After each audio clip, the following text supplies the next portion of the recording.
If you've ever boosted a post or run a Facebook ad and got a few likes, but it's not because Facebook ads don't work. It's almost nobody teaches small business owners how they actually work. When you hit boost posts, Facebook optimizes for engagement. Average click-through rate is only 1.5 to 2%. 98 out of 100 paying for attention. That's the first mistake shop owners make.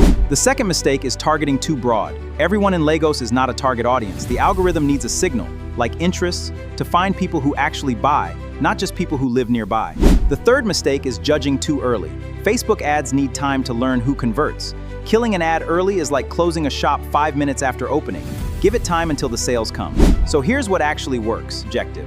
Facebook ads need time to learn an audience, rather than a broad location to spending at least 3 to 5 days consistently before judging results. In conclusion, start with a small budget. Run 2 or 3 different ad creatives against the same audience. Let the data tell you which one performs, and scale the winner. Don't guess, test. That's it. Not complicated, just misunderstood. Next up, building the actual creative that converts. If this helped you, please subscribe and share. Bajomo Ayodeji, Genesis Digital Solutions. We grow brands digitally.